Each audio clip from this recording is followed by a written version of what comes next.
Rock and roll. Right, the SD cards. So what did they do? They even put a mode in there where they have this special diagnostic SD card, and you plug it in and you boot your device in the bootloader mode, and it actually starts executing code from your SD card. So you can even put in your whole own application at that point and take over the device. So we use that trick. I'm not completely sure if it's... Oh, well here is, because I have the thing here, I don't have like a camera now to show you what's happening. So I made a few pictures, although I'm not very good at taking pictures either. I hope you can see a little bit what they're doing. By the way, I forgot to say at the beginning, I completely redid my presentation compared to what you find in the book, but I guess you've already noticed that now. I put on, sorry? Yeah, I put the presentation on our website. The URL is on the last slide, and I've put a whole page there with some stuff recapping what I'm doing here, and the latest presentation is also on there. So anyway, what you see here, they have a big diagnostic menu with all kinds of tricks and tests, and I wouldn't recommend doing them all on your, because I'm not sure if it survives. Typically, there's one really dangerous part of phones that you don't want to mess with, and that's that every device is tuned. And they have a parameter set in there, not so much in the Pocket PC part, but in the GSM phone part, that is tuned specifically for your device. If those parameters are lost, it's dead. You have to return it. We hope we get a refund, I don't know. But you can't use it anymore. So this is a part that you really don't want to mess around with. Although I think these menus are pretty okay. Okay in the sense that you don't want to flash zeros into your RAM either, or your flash ROM either, because then it's dead also. But at least most of the time you can recover. So it has built-in flash tools to flash from an SD card to an SD card. You can just copy your whole Pocket PC around. How can you get to the next flash? Oh, sorry. The way you get to the screens depends. Most of the time what you do is you, to get into the bootloader mode, now it's showing, well, let me put on the backlight, I'm not sure if you can see it. Now it's showing the pin code. I have to enter pin code to use the device. What I do, you press the power button, you do a soft reset, and then it jumps into the bootloader mode. And then it depends which key you press, what menu you get. Actually, to get to that screen, but I couldn't really read to the flash. Well, I don't know from memory. I think it's the calendar button, but I have no idea. You can just at least press a button and see and reboot and try another button. In that sense, you can't wipe your device yet, but don't press twice. Anyway, so if you now soft reset again, it just will reboot into the Pocket PC and you're back in business. So what we did is we created such an SD card application that takes over the device and starts running our own code. And why? Because it's fun, you can do it, and also at some point you can start investigating the device from this angle, because now there's no Pocket PC running at all. I mean, it's there, the RAM is still there, it's volatile, but still present. And you can inspect the device from this angle. So what you see here, okay, the detection screen and our custom menu that we made. So our menu has some reused functions that are also present in the normal bootloader mode, but you also see RAM to SD. So we can copy out the whole 32 megabytes of RAM to an SD card and look at it, for instance. And another password menu. So the password menu, if we go in there, you can show the password statistics on this. Okay, is it activated? So in this case, the screen set, first it says found the heap at this address. So that's where it found the marker. And then it says password not set and deactivated. So in that sense you can't use it. Oh, that's funny. Rob is calling. I push him away. Anyway, so this is the thing. I've now entered my password, but I don't have it. So what I do is I go in the bootloader, just press action, I go to the password menu, I do show password stats. Now you can't read it, but here it says set and activated. We saw it because we get the input screen. Now I can go to deactivate password, press it. It will tell me that the flags have been set to 0, 1 in this case. I still have it present. I can either deactivate it or wipe it. In this case I deactivate it. It means that if I want to change the password, I need to know the old one. If I wipe it, I won't be asked for an old one and I can just enter a new one. So, okay, now I did this. I just reboot the device.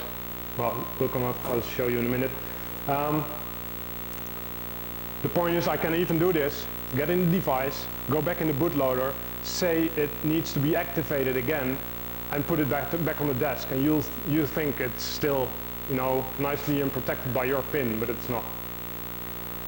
I've had access in the meantime. Okay, now it came up. The only thing it's now coming up with is my PIN for the phone. So it says, okay, you have the phone, this is the phone display you see now, it's not the display I had earlier. One of the things I can do now is go to the start menu, and I have a program called show PIN. Well, you can read it either, luckily, because it's my PIN, but it's my PIN there. So now I know the PIN and I can use this to unlock the GSM part also. Okay. So that's a little example of why a secure bootloader is something you want if you want to have a secure device. Okay, tools of the trade. Let's see, I've got about 10 minutes I guess.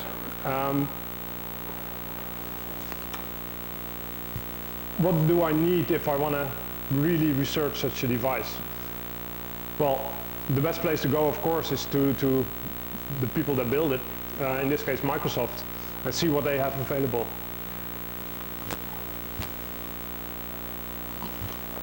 And actually, that's quite a bit. If you compare it to the normal Visual Studio that you have to pay for, or MSDN thing, this is free. You can just download it for free.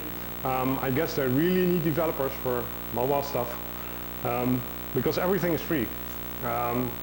They even have a shared source part where you can get a part of this kernel source to look at, and they have it on their website.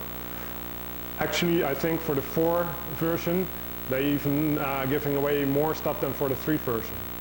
So you can now even download Platform Builder and use that to create your own ROM images, stuff like that. I'm not sure if it's really complete, but they're offering a whole set of development tools for these devices. Oh yeah, 2 interesting things, even especially interesting to mention. One is a remote debugger. So you put your device in ActiveSync on your PC, you have in Visual Studio the debugger, and it will debug remotely on your device. So you can single step on your Pocket PC through your code.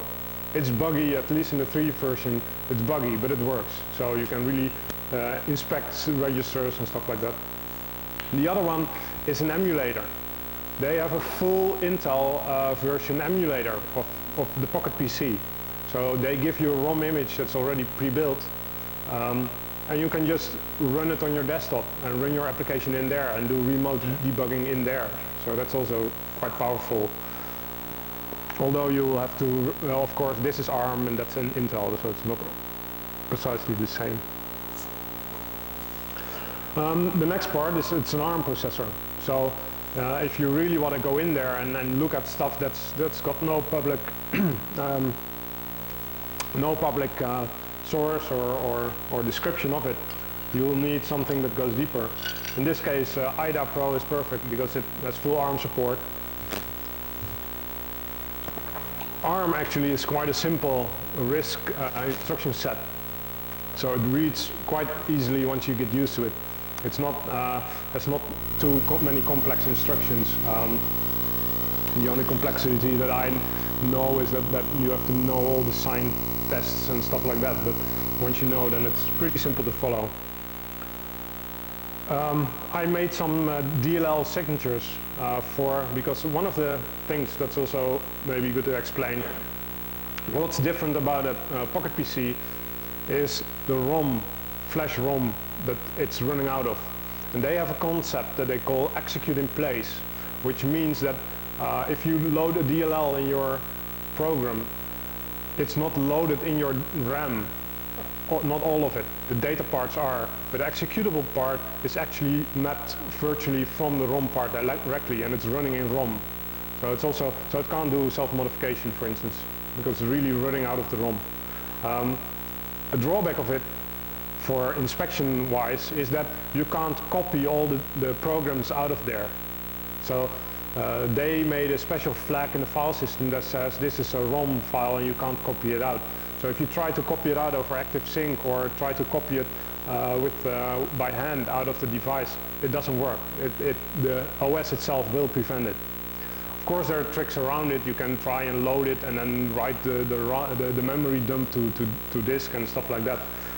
Fortunately, a colleague or friend developed an application that will take a whole ROM image and fully take it apart and reconstruct all the DLLs and executables that are in there.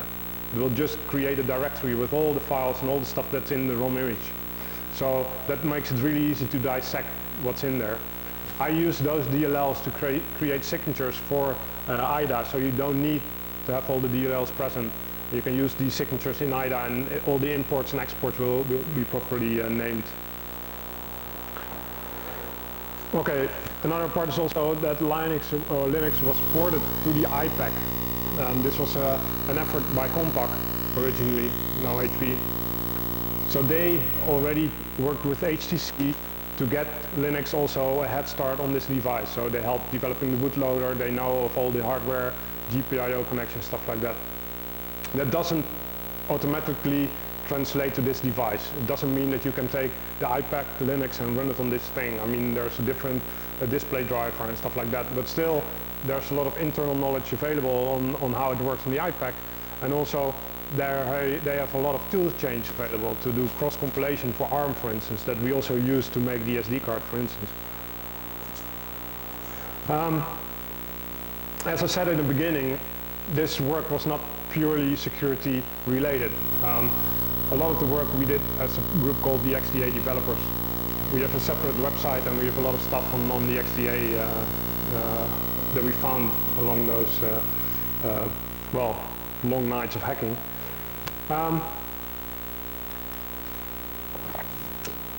What we did was, first of all, we made some tools that I talked about. Aside from the ROM dumping tool, there are some tools to do acting debugging, kind of like the remote debugger does, but then just from command line. We also wrote a tool based on the experience with how we talk to the GSM part, called the XDA manipulator. It uses the knowledge that we have on the internals of the GSM part to, first of all, of course, unlock the device. It can also change the EMI, the unique serial number in the device, to anything you want, so it's not so unique anymore. It's all available on the website. This is a little picture of what it does. It can also clear the call logs, so if you're not interested in people knowing how much you called with the thing or how often you call or whatever, normally it's not, you can't clear it. So there's no option to clear the logs in the GSM part of the phone, and this tool will do that for you. So, to close off, a little future outlook. To be honest, your guess is as good as mine. I'm not really following, Pocket PC development or anything. I'm not an official Pocket PC developer. I have no idea precisely what Microsoft wants to go and do with their .NET development. What I've seen is that there's a little more attention already for security features, but I wonder still if it's really tuned to real life use. And what's real life use? You want to have something that's granular, something that you can tune to your use in the organization.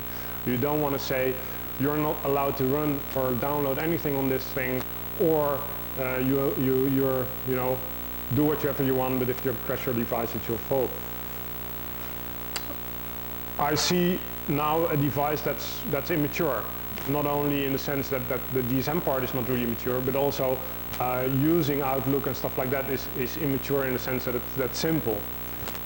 On one hand, that's a good thing. I mean, there are loads less features in Pocket PC compared to what's there on Outlook in the desktop. So the risks of running all kinds of stuff unintentionally is also quite a bit less at the moment. There's the risk that they just will move all those features from the desktop to this device as it becomes more powerful. For some reasons, people think of an embedded device as something, well, that's 10 times harder to get into. While if you look at it now, it's almost, you know, becoming the same as a desktop PC. It's running Windows, it's running the same APIs, the same kind of code. If you look at the knowledge that's out there, as long as you look and try to find it, it's there if you want to know how it internally works, how the bootloader works, how all that stuff works. It's not that hard compared to much of the other stuff that we've seen today and the day before. What's the drawback of it becoming easier is, of course, that more bad applications will be made and more attackers will be there trying to hack your PDAs. So, well, it's a mixed future, I'd say, and I don't even know what my last slide was. Oh yeah, just a few thank yous to some people that also worked on this stuff and that I used a lot of interesting idea and codes from. So these are the guys. Basically, this was what I had to tell you. Are there any questions?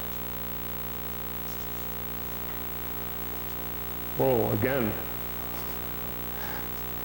the doubt, because did I tell it right, or in the back? When we saw it down on the console from the data, from the serial connection between the CPU of the home and of the Pocket PC, there was the incoming SMS. Was the 23 behind the comma? Is it the length of the SMS? Yeah. Yeah, I'm not sure why there's first nothing and then a comma and then a size thing. The 23 is the size of this SMS in bytes. Yeah. Yeah. What's your opinion? How come virus writers haven't yet become interested enough by viruses? Maybe because they are still damn expensive. I'm not sure. It's still not. I think this one cost something like 600 euros for, and it was even priced down. So it's not something like the virus writers that typically are not the people with the most sophisticated equipment are using at the moment. I think that's one of the main things behind it. It's not because it's not possible. So it's either interest in it or exposure that you can achieve with it. That's the critical mass in the market is not that high. that also, yeah. So if everyone would have one, then it would be a good target. But as soon as it's expensive and only a few CEOs have it, well. That's true, and you see now also it's starting to increase a little bit more. Recently there was the Siemens SMS bug posted, that now even a little bit more people, although I mean 2 years ago we were already finding such bugs, so it's something that's slowly sinking in, but yeah, it's also usage. That I think that's the main thing, who is using it and who can use it. Yeah? Cool. Do you think it will ever replace the use of laptops? Somehow I believe the technology is embedded in, like the SD with the acceptable side of memory. With Bluetooth, maybe we will find Bluetooth fully important, with 802.11 also fully, and having those standard input-output interfaces. Somehow I believe in the near future we will find it as a replacement for laptops. Maybe a cursor of PCs that will use one. you put as an interface between your keyboard and your screen and your monitor, and this device will be your processor and the question is, do I see that this kind of thing will replace the laptop? I'm not completely sure. I think I do see a case where the real CPU and the real data storage shrinks, and that you'll get different I/O. So you'll get a big screen thing for in the office, and you'll get that all talks Bluetooth or whatever, and you'll get a small user interface, and you just clip your thing somewhere in your belt, and you'll have the phone part in your hand or the PDA part in your hand, and so it will concentrate to a single place, so you don't have to know where did I put it this day, and where's my phone and where's my PDA. If it really will replace laptop use, I'm not sure. Maybe if you wait long enough, but still there are quite some differences in usability and in what you're using it for. I think it also depends on very much on what you're using it for and not what you could use it for. Because in the end, it's what are you using it for? And I think most people still don't do that much interesting stuff with it. I mean, still the basic communication part, getting things out, receiving things, checking things, but not really, you're not gonna do development on it or something if you can do it on a proper PC. So I'm not sure if it really will replace all usage. Any other questions?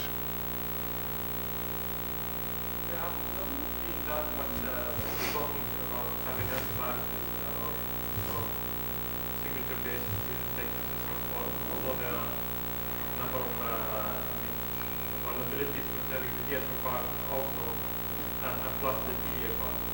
Like saying well, it's the whole thing. The virus thing hasn't really happened yet, and will it ever? I'm not sure. I think one of the things is more, it's not so for much an end user thing as a backbone thing. I mean, if I look at what the risk is, if all the phones suddenly start sending stuff, what it would do to a GSM network, or what it would happen, because if you have full access to the device, I can reflash your device also, I can destroy it. If I can destroy all brand type phones for some brand, I mean, the cost of such an incident would be huge, and I wonder how much protection they have against that kind of level of damage. For the end user, I'm not so sure if it's more the data that's on there. It's not the fact that you can't use it, or it's more the data that you'll lose.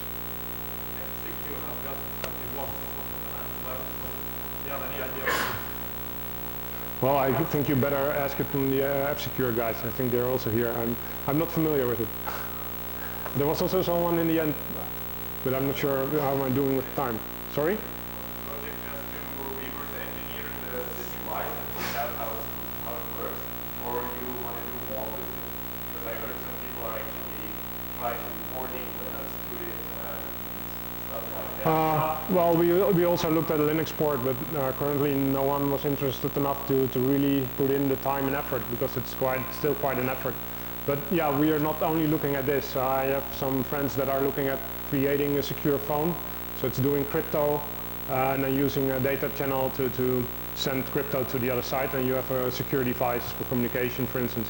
So it's also looking at it from a development angle, and this was just my input into looking at the security level. Okay, that was my presentation.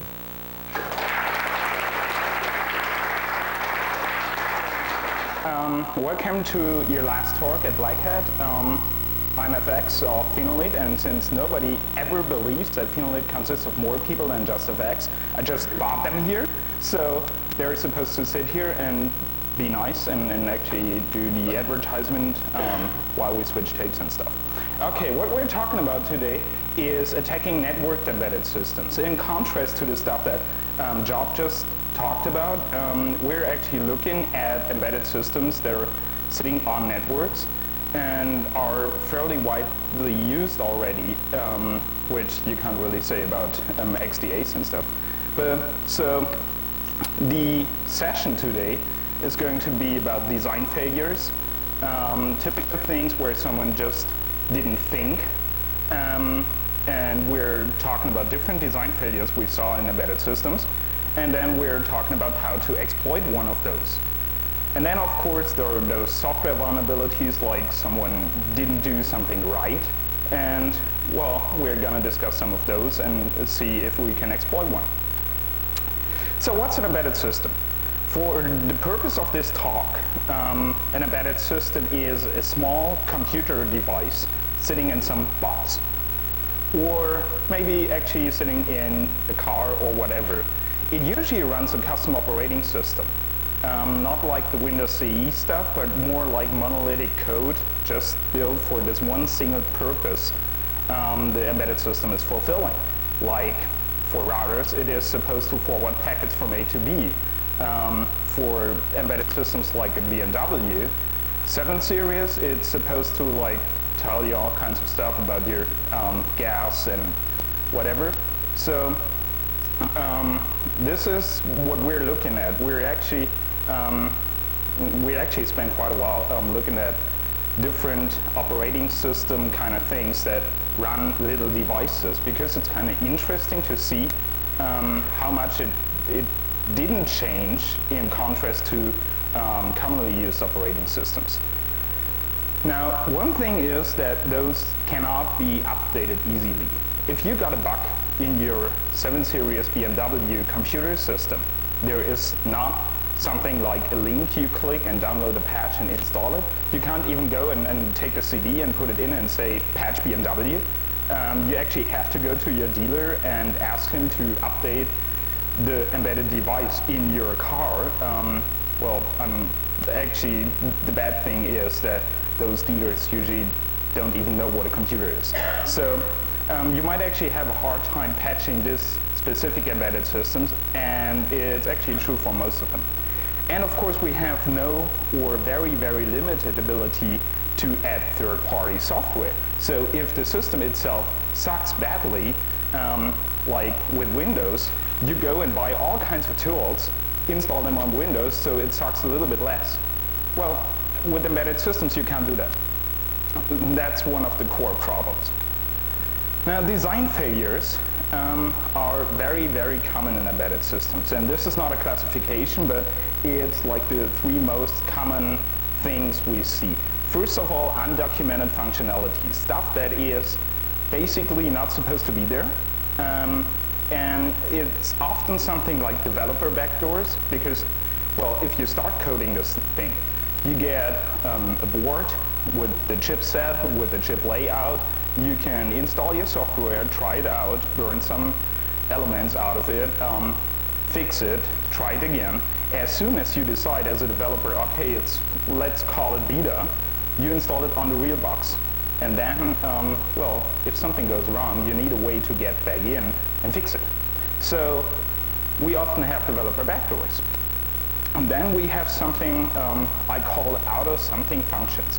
Now take the case of Joey, I don't know IP, going and buy an ISDN router.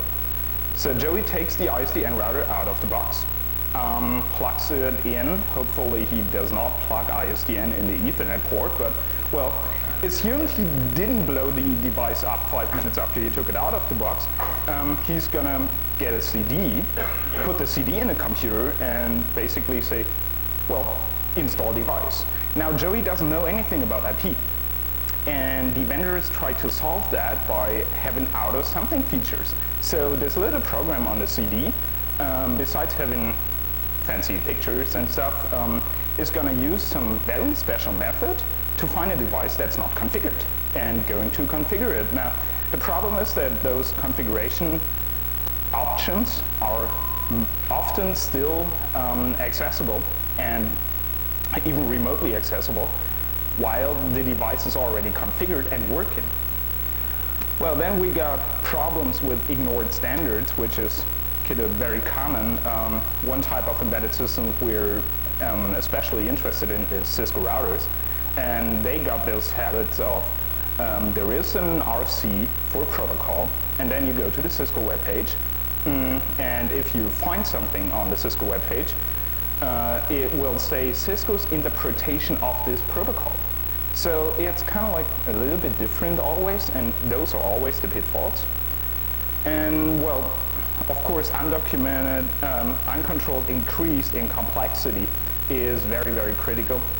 We all know that if you got marketing people in your company you're working for, you know how that works. They come downstairs and tell you, well, we need the, no idea, VRML interface for your little print server by tomorrow close of business. So please go ahead and code a 3D interface to your print server. Now, nobody is going to complain about that anymore because it's standard, but there is no time to think about what are the possible influences on all the other things we implemented the same way the 3 weeks before. So there might be actually like cross-referencing things that don't work out. Now, the first case, the Lucent brick is a firewall. It's a layer 2 firewall. It runs in an operating system with the very interesting name of Inferno. And it's a custom-built operating system written by the Bell Labs guys. It's actually pretty good. And so this firewall is a layer 2 firewall. So it's supposed to just bridge the traffic through and, well, drop packets that are evil according to the configuration. Now, the problem here is that the operating system wasn't designed in the first place to be a firewall operating system. So the whole ARP handling stuff is not very fitting for a firewall, which means it passes ARP on always, no matter what the configuration says. If you say drop everything and you send ARP request through the firewall, you get ARP reply. Fine. So you can basically ARP scan the whole net through the firewall from the outside. Now, there are more issues with that, especially that it will accept ARP reply poisoning from the outside or from any given interface, for that matter, with whatever IP address is there. So what you actually can do is send ARP replies with wrong MAC addresses and known IP addresses and disable communication for those specific IPs. Now, it's really bad for this thing here, which is called the LSMS management server. That's the one where you click together your rules and then upload it to the firewall. And that's also the one you see the logs on. So basically what you do is send an ARP reply with the LSMS IP and disable logging and configuration for the firewall, which works fairly great. And another thing was that they decided to save performance to have the ARP cache not time out. Well, it's actually a good idea if you want to have performance because, well, you don't have to re-ask for the same MAC address over and over again. The bad thing is what happens if you get lots and lots and lots of ARP replies. Well, guess what happens? It basically crashes and pukes all over you.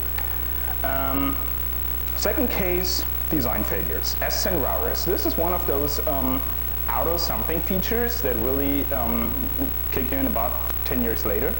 The way SSN solves that for small devices is having a UDP packet with the magic header. It's basically like 8 bytes magic number, whatever, sent to the discard port. Now, normally the discard port would basically do what the name suggests, discard the packet. This one is going to fill it with all the critical information, like listed here, and send it back to you.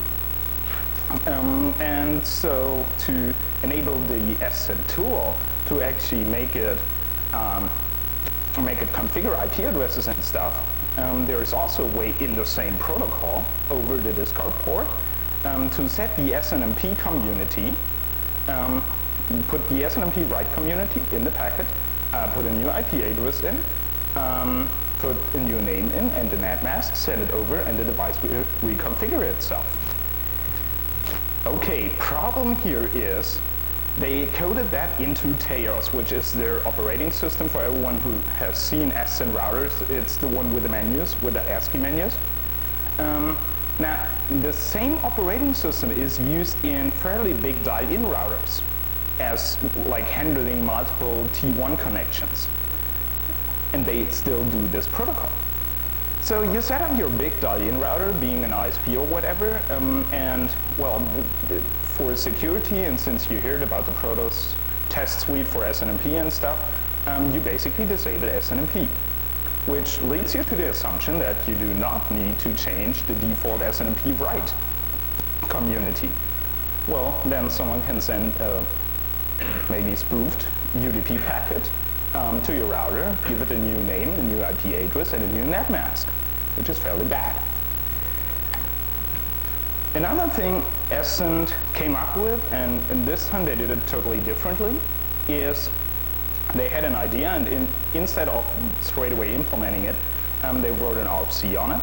It's called ATMP, has nothing to do with UTMP, and is the Ascent Tunnel Management Protocol. The idea is to have dynamically created GRE tunnels between Ascent devices so that the user behind the Ascent device, the guy over here, can actually use the network he's dialing in the same way as he would be when he is connected locally. So basically what it does is enable your Windows network environment browsing. Well, the concept, as you see, is fairly complicated. You got several boxes here. Actually, on the corporate LAN, it's required to have a radio server and stuff like that. So you need quite a lot of devices. Unfortunately, they kind of like broke the whole concept, because every Ascent router talks this protocol, even if they don't have a radio server, even if they are a small dial-in device, whatever, it talks this protocol. So you send in a request for creating such a GRE tunnel thingy, and it's supposed by RFC, which is written by Ascent, to go out and talk to the radio server and find out if you're supposed to have a tunnel. Since it doesn't have a radio server, it checks the local connection profiles. Now those profiles are not completely used, so you usually have one for dial out and one for dial in or whatever, and you got like 30 profiles in the list. So you send the packet and you don't name the connection, so you don't give it like a username or whatever that would be used for authentication. And well, it goes ahead, tests the profiles, has an empty profile with, of course, an empty name, and goes like, empty, empty, that matches, cool. Sends you back a query, actually a challenge, for password authentication. Well, you just encrypt the challenge and send it back. It goes like, okay, empty password matches, here's your GRE tunnel. Brilliant idea. So what can you do with that? You basically talk ATMP to any given Ascent router that got this stuff enabled, which is by default. And, well, you get a GRE tunnel ID back, so you can basically go to your Cisco or whatever you use for GRE, give it a tunnel ID, send it over, got the GRE tunnel right into the corporate network, and, well, of course, the rest is game over. Next design failure, Cisco Enhanced IGRP. Well, Enhanced IGRP is a Cisco routing protocol, as most of you probably know, and it uses automatic neighbor discovery. We started asking the question, what's the maximum number of neighbors? Well, you start flooding the device with neighbors, and actually it doesn't really behave bad, so it doesn't crash and stuff, but it got a problem here with, again, the ARP cache. Usually Cisco, being a networking company, actually knows how to code ARP and stuff.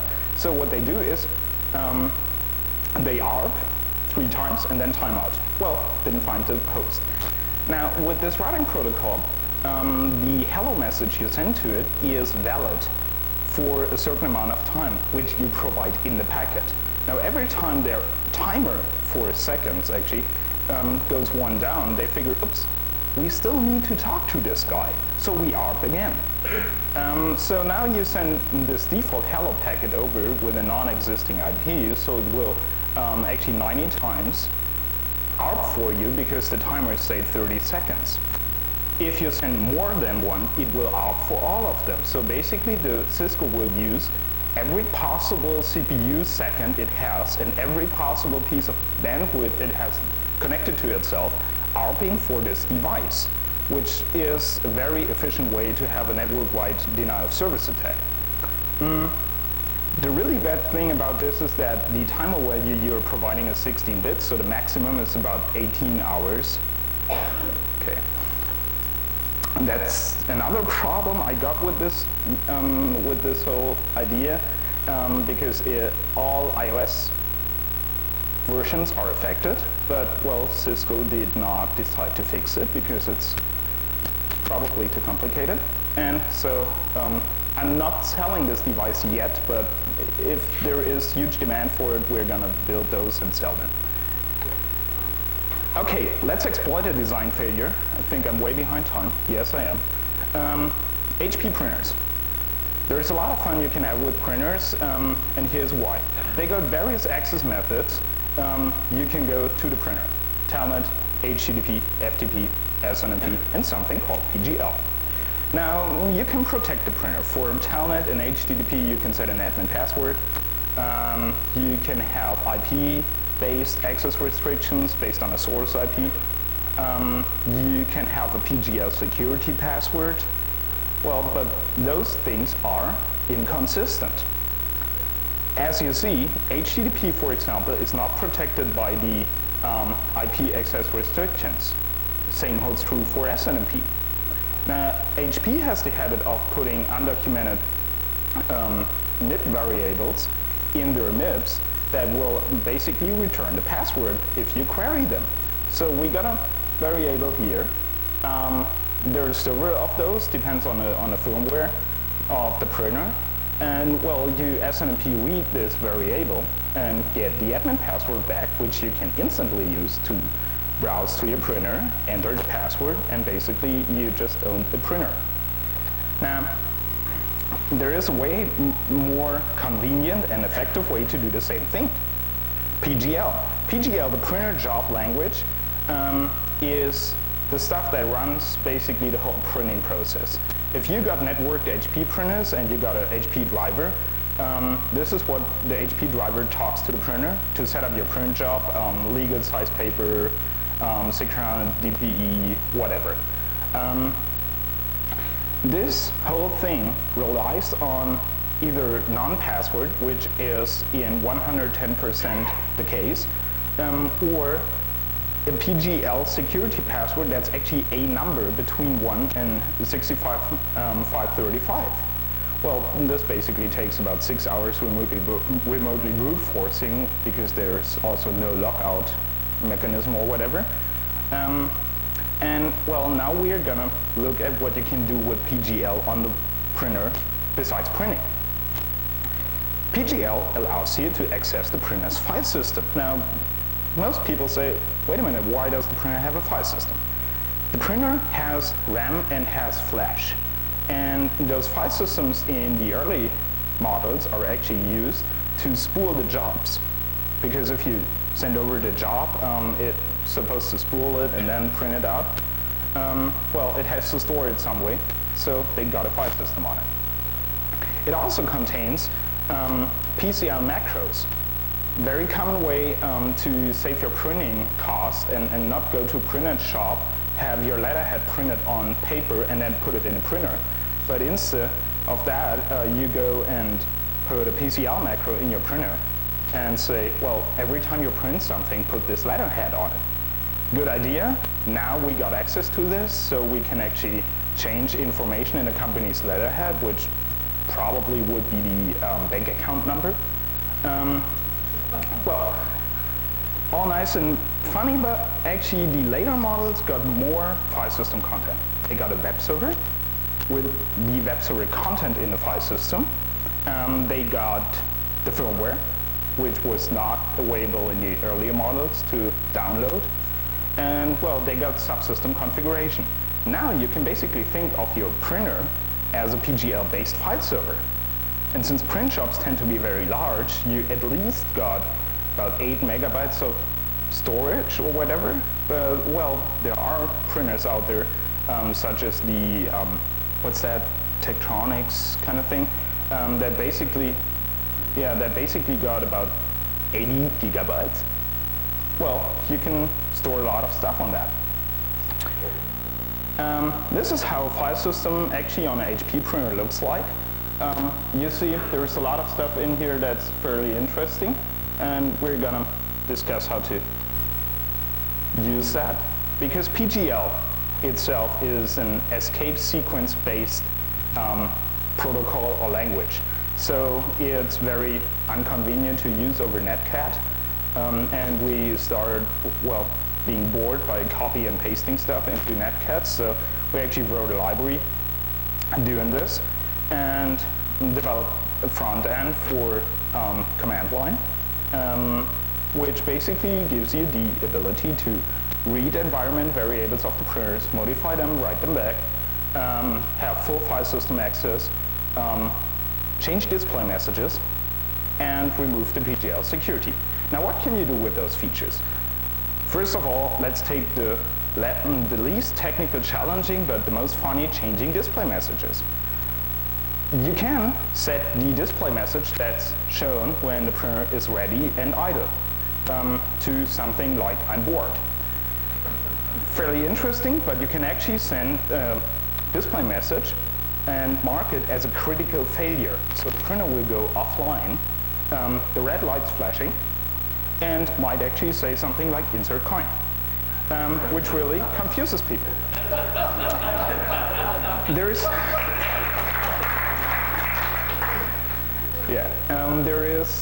another thing with the environment variables in the same context. There is an environment variable called cplock. It is for locking the front panel. So while it flashes insert coin, you can actually set cplock to maximum, so no button on the front panel will ever work again.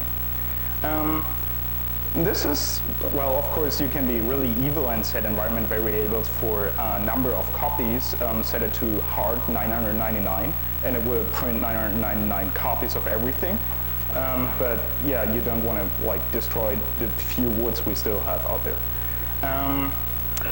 Actually, this guy over on the wall, wave to the crowd, please,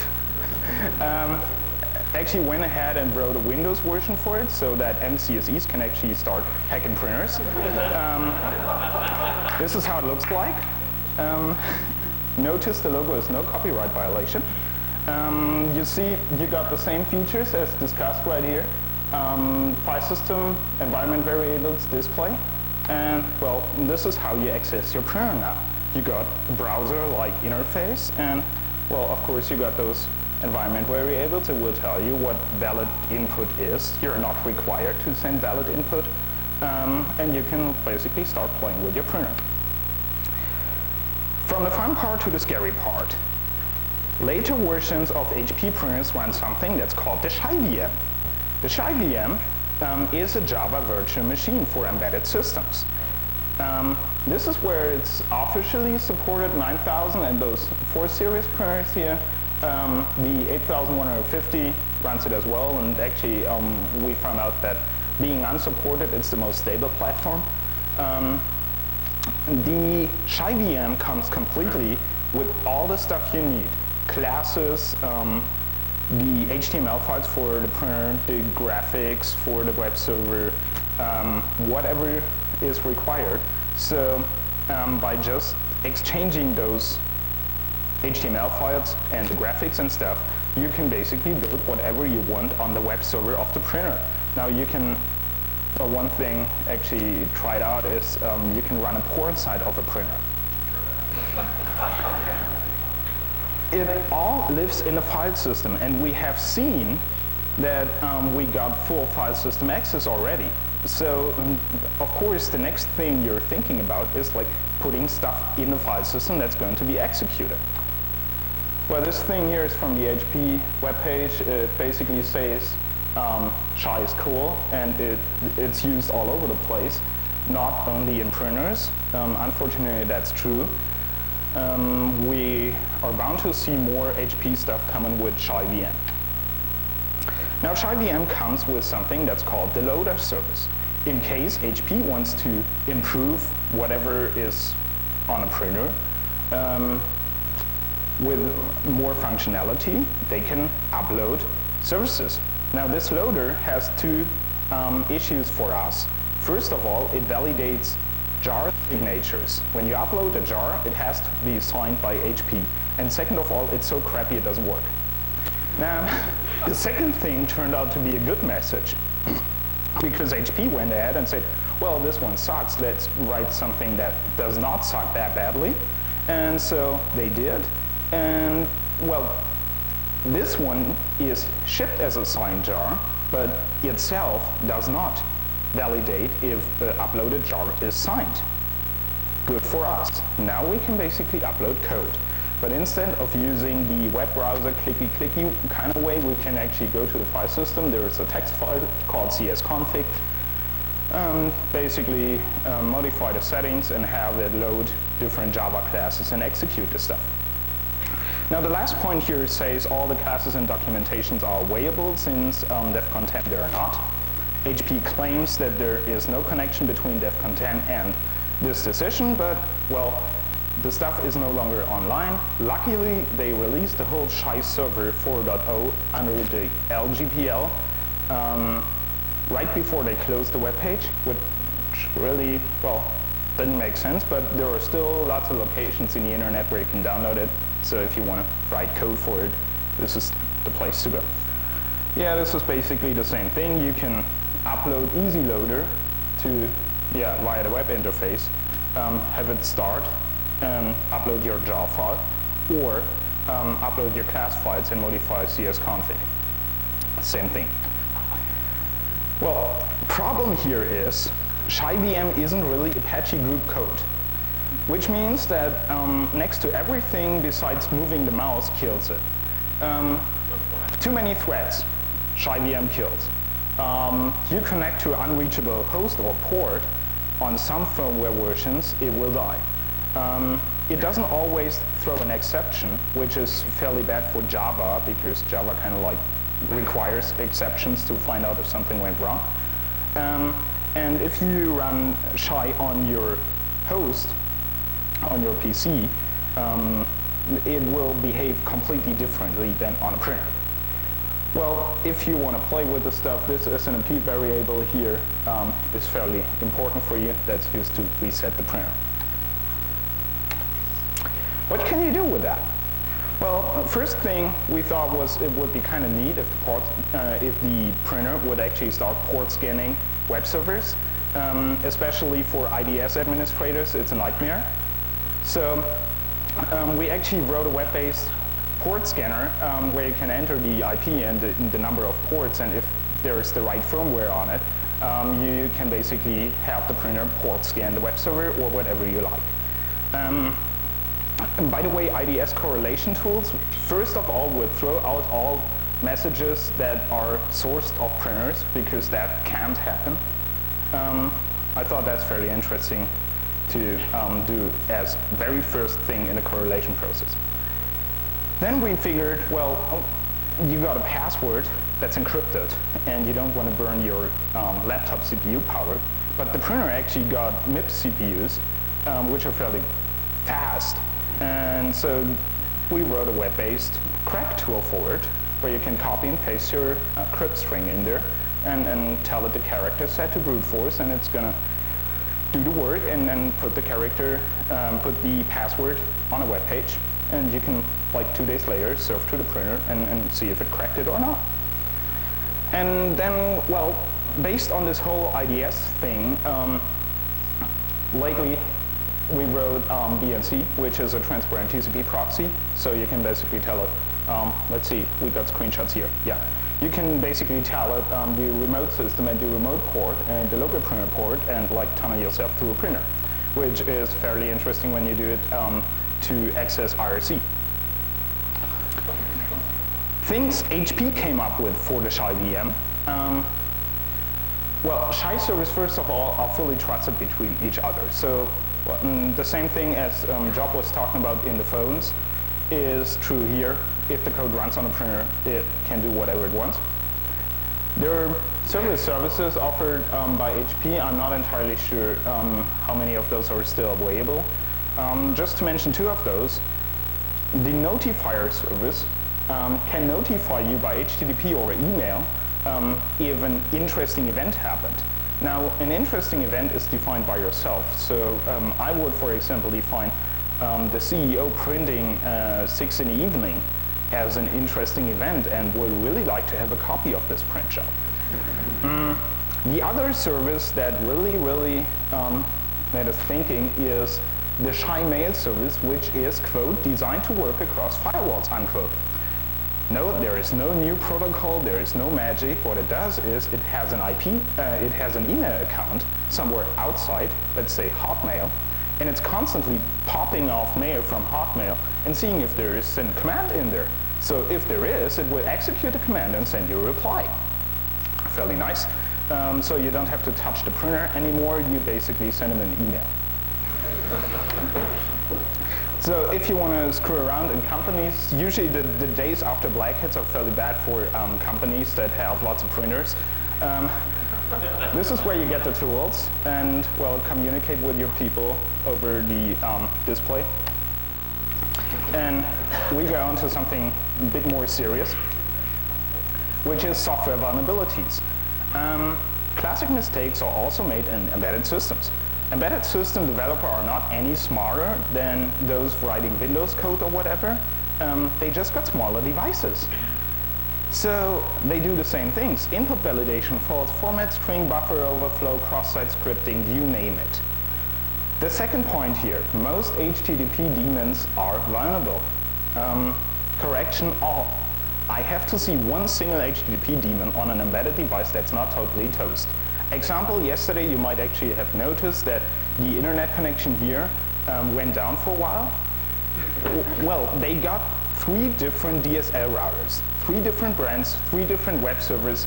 I tested one single vulnerability. They're all toast. They all crashed. It was like the first try, 3 different devices, 3 different web servers, same issue.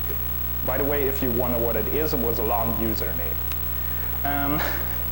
So it seems like the fact that there are limited resources and it's, well, like it's a black box, nobody is going to do anything with it. They just don't check stuff, length checks, functionality, input validation, whatever. Now, other buffer overflows besides hotel DSL routers.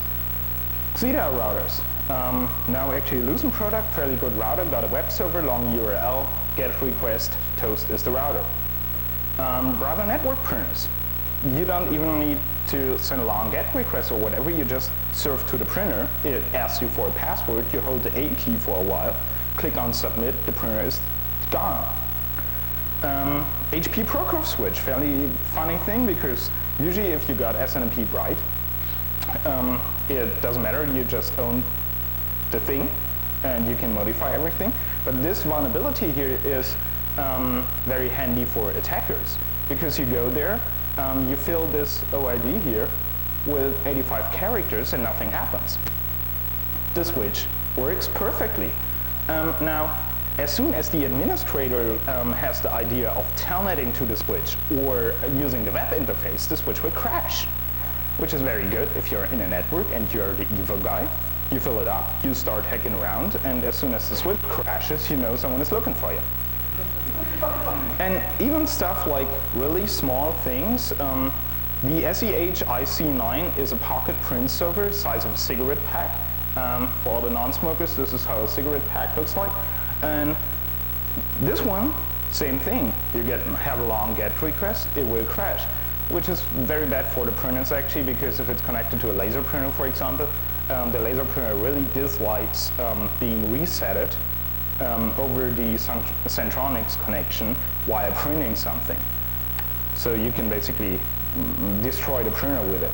This is how the whole device looks like. Nobody is going to consider this something that might be vulnerable or something that might be even interesting for attackers. But, well, you can actually turn it into an attack platform if you want.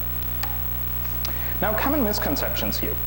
Embedded systems are harder to exploit than multi-purpose operating systems. Sure, you don't have a debugger, you don't have the classic concept of a shell, so what are you going to do? You have to reverse engineer the whole thing because, well, there is no published API. It's all one big bunch of code. You sometimes don't even know what CPU it's running on. You have to do that to need all the sys calls, library calls, stuff like that to actually make something happen. And, well, since you're not going to do all this, the worst thing that will happen is, well, the device crashes, reboots, whatsoever. I don't think so. Let's see. Cisco IOS is, well, first of all, one of our major and preferred playgrounds. And it's also a perfect example for an embedded system OS because it's a huge chunk of code, it doesn't have any API, and it got lots of bugs. So, we see if we can exploit an overflow condition in iOS.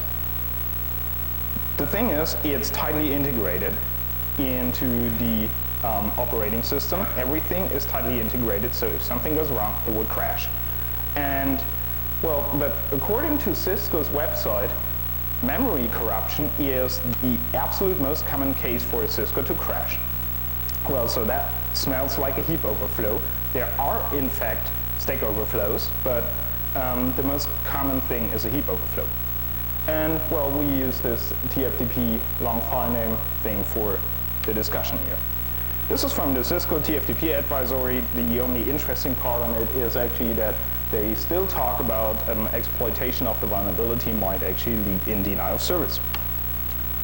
And this is how it looks like on the console.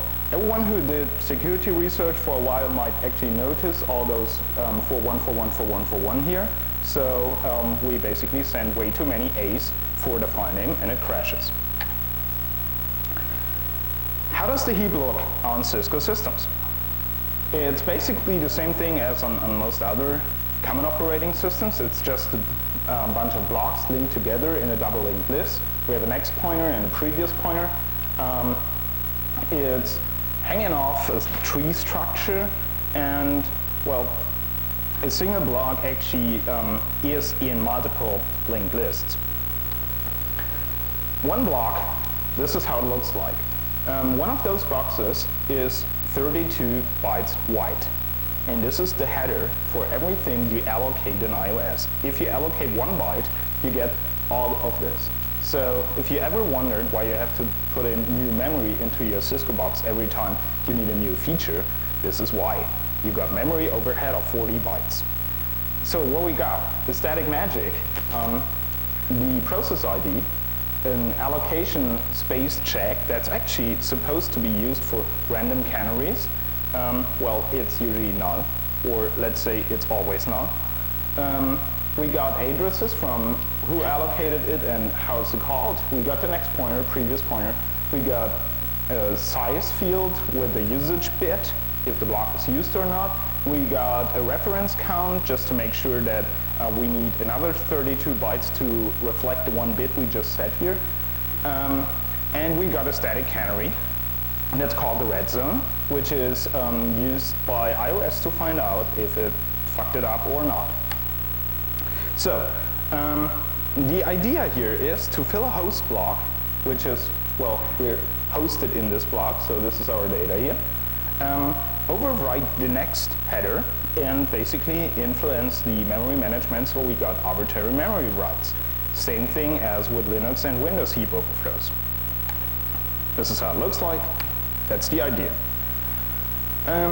Now, most of those pointer exchanges, even on commonly used operating systems that are exploited in heap overflows, are based off exploitation upon free. So looking at how free works in iOS is we got this double linked list here, and on a free, it actually has to take one of those blocks out of the used list and, well, fix the list so it actually steps over the block, so a pointer exchange takes place. Interesting enough, this is done only with the information in the host block. Now, here are the requirements. My assumption is that at some point in time, the iOS people writing the code figured out that they got way too many heap overflows, and since stuff keeps happening that is kind of funny when you write in heap regions you're not supposed to, they wrote a little process that is basically like a babysitter, starts up every half a minute or whatever, and walks down the linked list to find out if something went wrong or not. And this one checks if there is a magic, which is, as we know, a static value. It doesn't check all the stuff here, including the next pointer. It just ignores the next pointer. it will check the previous pointer, it will check the size and the usage field, and well, it will check the red zone. And this check heaps process is the one where we just saw the message saying red zone overflow, blah, blah, I'm gonna reboot.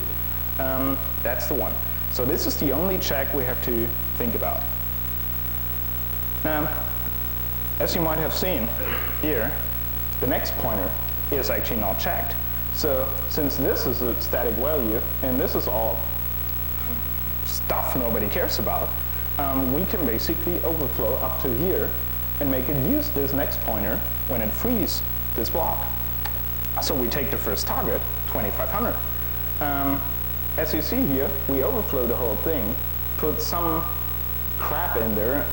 The only interesting part here is actually the red zone to close the first block, the magic for the next header, and then, well, we can put stuff in here. And this down here is the memory address of the NVRAM. Anyone has an idea why NVRAM is kind of important here? Anyone? Yeah. This is where the config lives.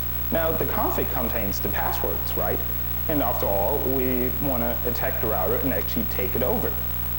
So, by sending this, it will perform the pointer exchange. And since on the 2500, every process is allowed to write in the NVRAM, it will take the other pointer, the previous pointer, and actually write it right into the NVRAM. Now the question is, what's so cool about like writing unpredictable crap into the NVRAM? So cool about this is, well, the NVRAM is checksummed. So as soon as the device figures out, oops, something wrong, memory is totally toast, I just wrote right into the NVRAM, I'm going to reboot. It's going to do that, reboot, check if there is a config, load the config, calculate the checksum, figure out the checksum doesn't match, so I'm not running this config. But to be not a useless piece of junk sitting somewhere and crying for help, it's actually crying for help on the network.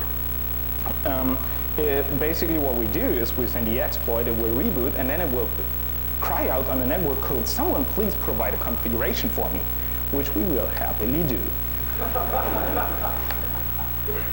But, well, besides being very easy, we have to be local, and we have to provide the config on a local network, and it has to be a 2500. And we actually want to do this remotely. So we have to get around those requirements. The first thing is the previous pointer here. As I said, this one is checked. So the previous pointer is checked by this fairly effective test here. So there is only one single solution for it. I didn't find a good way to predict it, so I actually took a brutal way to predict it by killing the device first, uncontrolled overflow, just a bunch of A's. And when it comes back up, we actually have an idea how the memory layout looks like, because every time it boots, it will do the same things in the same serial matter, and well, so we actually know some addresses, and we can use those in a second overflow, writing this new block header. What we want to do here, when we actually build the whole block header and step over the previous pointer, is this is the stuff we just discussed, and then for a free memory block, there's even more header information, just in case you have enough memory. There is 4 bytes padding, another magic, another code address, more padding, and then we got a free next and a free previous pointer. Those pointers are used in another double linked list for free blocks.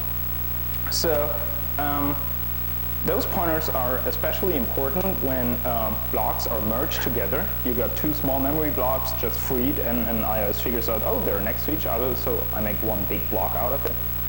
And luckily, those pointers are not checked at all. Nobody cares about them. So now we got the perfect place for arbitrary memory write by providing those 2 pointers here. This is the pointer exchange taking place, fairly predictable. And, well, we also got the size field. As I said, the size field is checked, but it is checked with a 32-bit variable. So as soon as they calculate something, they will shift data next and forth, and by providing this number here, they will actually have a 100% int overflow and end up at the same place after adding stuff that they started from. So it's always valid because it points to the same thing. And well, that's easy.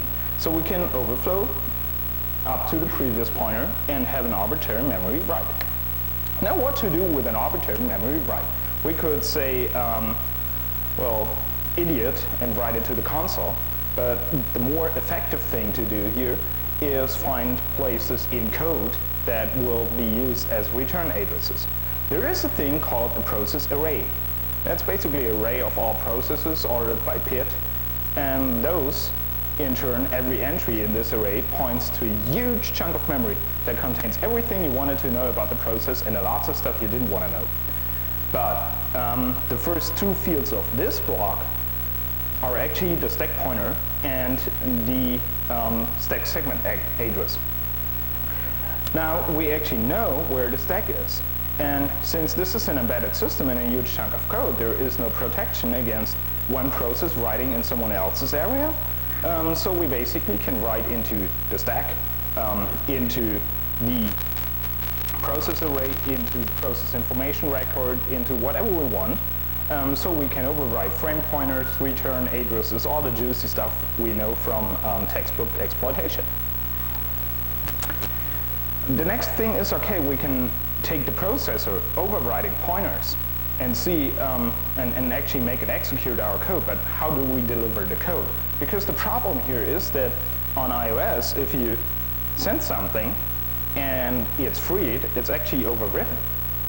It's actually deleted by OD. I assume that they actually got really problems in an earlier version of iOS using blocks that were already free, so they decided to really delete the memory. But since the fake header we are building uses the free header information for a free block for the pointer exchange, it's already considered free.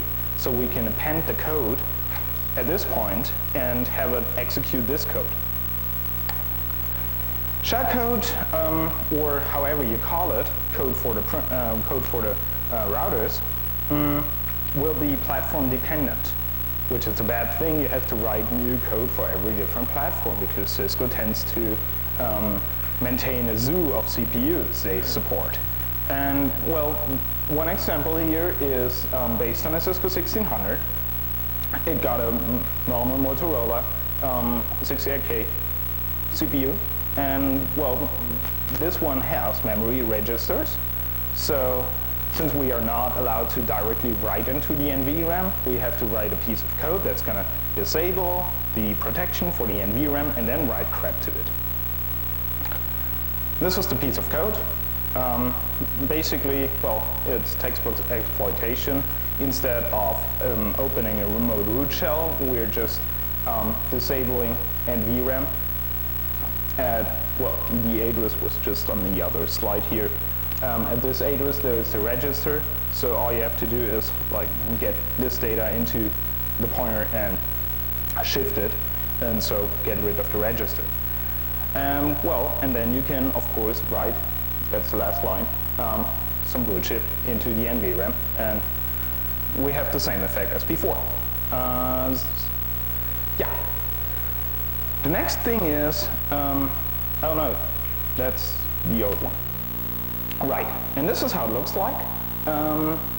We have the device crashing really badly, booting up. We cut the legal stuff out here, asking for network configuration. Network configuration contains the information how the config is supposed to be called, and then it goes downloading the config from our TFTP host and being happy. We still have to be local, which still sucks. So let's do the same thing remote. Instead of invalidating the NVRAM, we just go ahead and first of all disable interrupts, because it's an interrupt-driven system and we don't want to have iOS interrupt our exploitation. Unprotect the NVRAM, so we can write there. Take a new configuration, calculate the length field and all this header crap, which is fairly static, so nobody has to research what it really means. Calculate the checksum for it, and write it into the NVRAM chip directly. No support of iOS needed. Then we, just to be nice and clean, reboot the device correctly, well, and get a new configuration up and running. This is how that looks like. It got the overflow, it got the fake block, then it got a bootstrap code. Since this is a string overflow, we got this issue with null characters and all the crap. So what we're doing is have a bootstrap code that will self-modify the rest of the code, XOR, typical thing. And well, this XOR code is then taking the appended configuration and write it into the NVRAM and reboot the device. This is how that looks like. Notice there is no more crying around for crash because we cleanly rebooted, which has the nice side effect that even on router forensics, it will say the device is rebooted by a reload command, and nothing except for the new configuration indicates that someone played with it. Here you see that it boots up, finds a new interface because the configuration didn't mention it. And well, of course, you provided the configuration, so you can tell it to your newly configured GOTU router, enable yourself, and then play around. This is how one of those fake blocks we're building looks like. It looks scarier than it is. Actually, it's just the stuff we already discussed here. And then we got, this is the self-modification code that basically decodes the rest of the config code. And well, this is the clean reset. I don't think I have time for the second one, or do I, Keith? You know, when we're supposed to end? Okay, we can make that. It's fairly interesting, actually. It's called OOPSPF. OOPSPF, as the name suggests, is an oops in OSPF. In contrast to the enhanced IGRP thing we discussed in the design failures, Cisco routers actually crash with too many neighbors in OSPF. It looks like the guy who wrote it, or one of the guys who wrote it, never ever expected more than 255 neighbors. So he was living in Class C network world. Now, you got a network that's a little bit bigger, you have the strong possibility of having more than 255 neighbors. At least we can make it so. This one builds a table and copies the table to a piece of memory to do whatever it does with those tables. And well, in this copy process, it copies it to an allocated memory block, which is too small. So the big difference here is, one, it is a different kind of memory, because iOS, of course, has more than one type of memory. Second, it's not one single packet thingy. And third, we are in a totally different position in terms of memory layout. Exploitability, as I said, it builds a table. This table consists of the router ID in an OSPF hello packet, which has one big advantage. It allows null characters. And the second big advantage is it's not checked. You can put whatever you want in there as a router ID. The only thing you have to fulfill is have the IP source, the source IP for the OSPF hello come from the right network, which is not too complicated to do nowadays. Well, here's the memory thing. We got I/O memory in Cisco routers. They decide they have a distinction between main memory and I/O memory, which on so-called shared memory routers, like the small ones, isn't really important. Since, well, the name suggests shared memory, they share the memory, it's all the same. But on the bigger iron, it's actually physically totally different and is used for fast forwarding stuff. And so this design, this memory design is totally different than the classic we allocate something and keep it and free it later. It's fixed size blocks you can actually change those, but it's a number of fixed size blocks. It's like a t-shirt store. You got like a small, medium, large, extra large, tent, and well, this is all used for effective forwarding. So when a packet comes in, you're not supposed to allocate memory. Look, if the memory is actually, yeah, you got memory, copy the packet in there, move it over to another interface, send it out, but you have fixed size buffers. That are the size of the MTU, for example, for private buffers, and you get like the packet in, packet out. Cool. Now what we do with the OOPS-PF exploit is basically send in all the router IDs, and for those of you who know those surprise things, like little surprise eggs, it's pretty much like a Überraschungsei exploit, which is a German joke, sorry. Didn't work here. Anyway, it's pretty much like, hey Cisco, take this, piece it together for us, and well, use it for something. We send over those OSPF hello packets. The table builds up. At some point in time, it overflows the block header, as we see here, this time from bottom to top. So with 256 IP addresses, we got a fairly large buffer, well, 1K. And with overwriting the block header here, we got the same situation as before. Not really, because we're not at the end of a memory chain. And as I said, those blocks are not frequently allocated and freed, but they're kept static. The only difference is they have thresholds for, I need more blocks, well, then it's going to increase the number of blocks, obviously allocate memory, and depending on those thresholds, it's going to do that for a while and then stop, and then freeing them again to go to the permanent level and whatever. So we're in the middle of it, and we have to use memory management tricks to convince it to do something. Well, most of you actually know that with management, you sometimes have to like bullshit it to make it do something. So it's the same here with the memory. This is how the iOS sees it. It has fixed addresses. It knows where the buffer addresses are and moves stuff in and out all the time without traversing down the linked list, because that would be too slow. For the memory manager, it's a linked list. So what we basically do is tell it, well, the next block is null, which means we're the last block. Please do something with me. And, well, iOS still works correctly. Now this is how it looks like if you do it, and you show the I/O memory. You see in the last line here, or probably better in the books, that the what field strongly indicates this is not a Cisco memory allocation taking place here. And the nice thing about that is you do the overflow and the router stays stable, because it still has all the addresses and still uses the memory and copies stuff in and out. It doesn't use the linked list, so the router is still stable. Now you can go ahead and exceed the threshold by blowing all kinds of traffic through the router. It's going to be, ooh, Lord, need more buffers, allocate buffers. Then you stop sending, then he's got like lots of buffers. Checks, okay, it says I'm supposed to like free those buffers and go back to the normal permanent level. As soon as it frees it, it executes your code. So you got a dormant exploit, and next time you do a flood ping, it's going to be an active exploit. Yeah, this is what I just said. Heavy traffic, complex routing updates.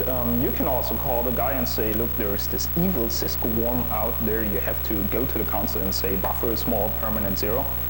And then he's actually executing your code, which might actually be an evil Cisco worm.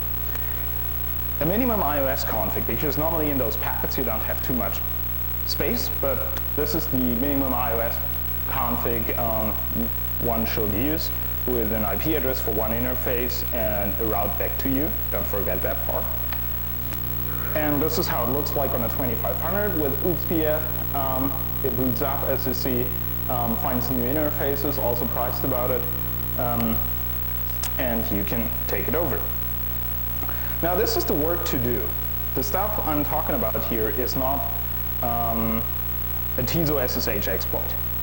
It's more like in the lab stuff, not for field use. So one could argue that you can't really, well, it's not really a danger.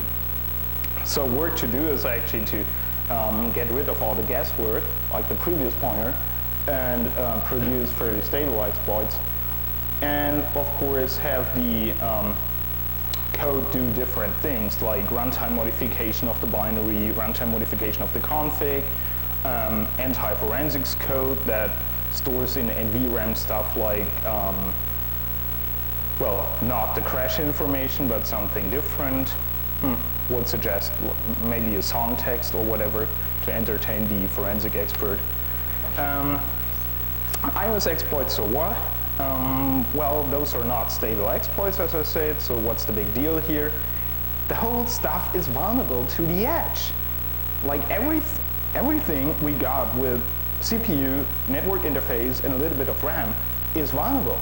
And at some point in time, some sick German guy is gonna write an exploit for it and make it his next attack platform.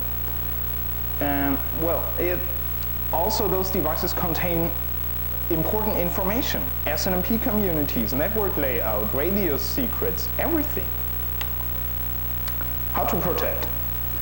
Well, first of all, do not rely on one type of device. If everything in your shop says Cisco on it, you're toast. Well, if everything in your shop says Checkpoint on it, you're toast as well. But different story. Consider all your network equipment vulnerable. As I said, there is not one single HTTP daemon that is halfway good coded. Now imagine what the rest of the protocol implementations are. Do not ignore stuff just because it's small. Such a small print server got enough CPU power and enough RAM to outsmart a bunch of things that used to fly to the moon 20 years ago. So it certainly has the capability technically to run all kinds of evil code. And well, plan your device management as you plan root logins on Unix boxes. If you tell them to your Cisco routers, nobody needs an exploit. How to protect your HP printer? Set an admin password. Send it to the printer. You will see it doesn't ask for a password. First thing, set an admin password. Set SNMP read and write communities. And pray that you don't have one of those firmwares that have a hard-coded SNMP read-write community. You can use PGF protection, but as I said, it's easy to brute force, so you might actually just buy yourself a little bit of time. Remove the default loader from the csconfig file. Well, if there is no loader, someone has to actually use the PFT tool or the hijacker tool to upload code. Well, and consider putting your printers behind an IP filter device, or if it's important and only the CEO prints on it, there are still things you can buy at shops that are called LPT cables. Just because the printer has a network interface, you're not forced to use it. If it's critical, just plug it into the backside of the CEO's PC. Nobody's going to hack that part.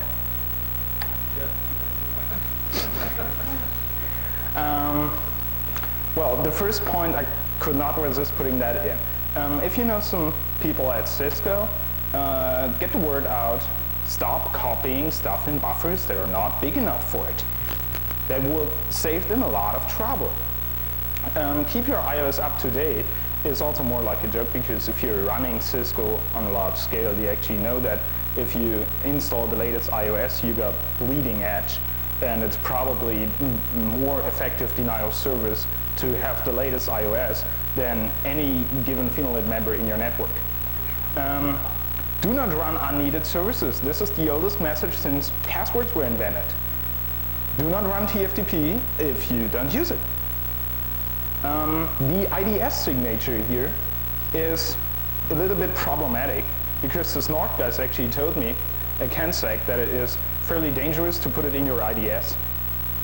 I didn't know that, because MPEG videos use exactly this byte sequence for framing.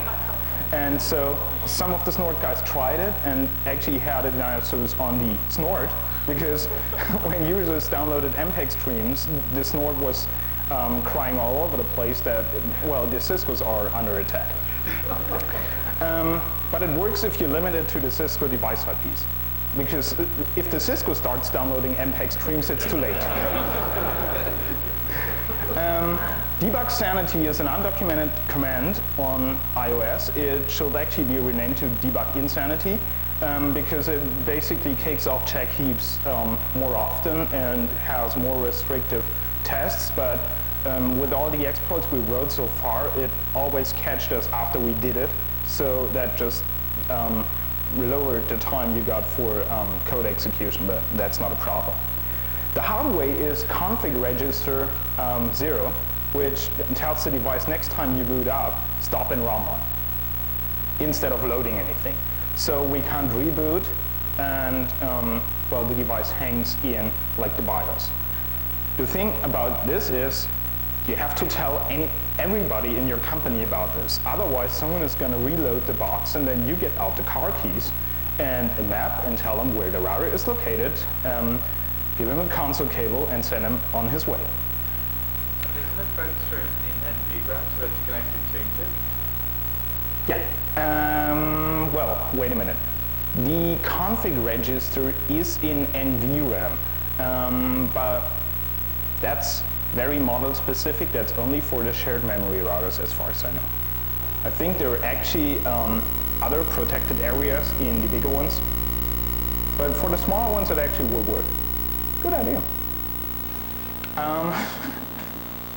Perform logging on a separate segment, because if someone is seeing your syslog message it's going by with all the addresses where the stuff crashed, it's way easier to actually exploit it and protect your syslog host.